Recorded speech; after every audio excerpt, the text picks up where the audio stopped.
TV 24 news ವಾಹಿನಿಗೆ ಸ್ವಾಗತ. ಭಾನುವಾರ ಬೆಳ್ಳಂಬೆಳಗ್ಗೆ ಬೀದಿಗಿಳಿದು ಕಾರ್ಯಾಚರಣೆ ನಡೆಸಿದ ನಗರಸಭೆಯ ಸಿಬ್ಬಂದಿಗಳು ಕಳೆದ ಕೆಲವು ದಿನಗಳಿಂದ ಸಾರ್ವಜನಿಕರಿಗೆ ಮತ್ತು ಮಕ್ಕಳಿಗೆ ತೊಂದರೆ ಕೊಡ್ತಾ ಇದ್ದ ಆಕ್ರಮಣಕಾರಿ ಬೀದಿ ನಾಯಿಗಳನ್ನು ಬಲೆಯಲ್ಲಿ ಕೆಡವಿ ರೇಬಿಸ್ ರೋಗ ಲಕ್ಷಣಗಳ ತಪಾಸಣೆಗಾಗಿ ಬೇರೆಡೆ ಸಾಗಿಸಿದ್ದಾರೆ.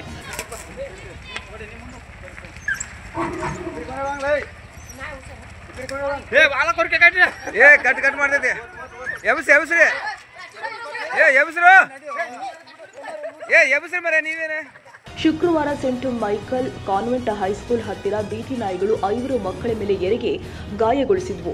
ಗಾಯಗೊಂಡ ಮಕ್ಕಳನ್ನ ಆಸ್ಪತ್ರೆಯಲ್ಲಿ ಭೇಟಿ ಮಾಡಿ ಆರೋಗ್ಯ ವಿಚಾರಿಸಿದ ತಹಸೀಲ್ದಾರ್ ಮತ್ತು ನಗರಸಭೆ ಪೌರಾಯುಕ್ತರು ಉಪಟಳ ನೀಡುತ್ತಾ ಇರುವ ಬೀದಿ ನಾಯಿಗಳ ನಿಯಂತ್ರಣಕ್ಕೆ ತುರ್ತು ಕ್ರಮ ಜರುಗಿಸಲಾಗುತ್ತೆ ಅಂತ ಭರವಸೆ ಕೊಟ್ಟಿದ್ದಾರೆ. ಅದರಂತೆ ಇಂದು ಭಾನುವಾರ ನಾಯಿಗಳನ್ನ ಹಿಡಿದು ಬೇರೆಡೆ ಸಾಗಿಸಿ ತಾವು ಹೇಳಿದಂತೆ ನಡೆದಿದ್ದಾರೆ. ಕ್ಯಾಮರಾಮನ್ ಲತೇಶ್ ಚಾಟ್ಲಾ ಜೊತೆ ಸರ್ಫರಾಜ್ ಶೇಖ್, ಟಿವಿ 24 ಕನ್ನಡ, ದಾಂಡೇಲಿ.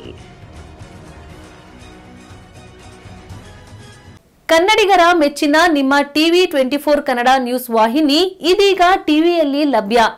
ಕರ್ನಾಟಕ ಮತ್ತು ದೇಶ ವಿದೇಶದ 360 ಡಿಗ್ರಿ ಸುದ್ದಿ ಹಾಗೂ ಉತ್ತರ ಕರ್ನಾಟಕ, ಬೆಳಗಾವಿ, ಬಾಗಲಕೋಟೆ, ಧಾರವಾಡ, ಹಾವೇರಿ, ಗದಗ, ಬಿಜಾಪುರ ಜಿಲ್ಲೆಯ ಕ್ಷಣ ಕ್ಷಣದ ವಿವರವನ್ನ ಪಡೆಯುವುದಕ್ಕೆ ಟಿವಿ 24 ಕನ್ನಡ ನ್ಯೂಸ್ ವಾಹಿನಿಯನ್ನ ಲೈಕ್ ಮಾಡಿ, ವಿಡಿಯೋಗಳನ್ನ ಶೇರ್ ಮಾಡಿ, ಕಮೆಂಟ್ ಮಾಡುವ ಮೂಲಕ ನಮ್ಮ ವಾಹಿನಿಗೆ ಸಹಕಾರ ನೀಡಿ ಮತ್ತು ಚಾನೆಲ್ ಅನ್ನ ಸಬ್ಸ್ಕ್ರೈಬ್ ಮಾಡಿ. Thank you.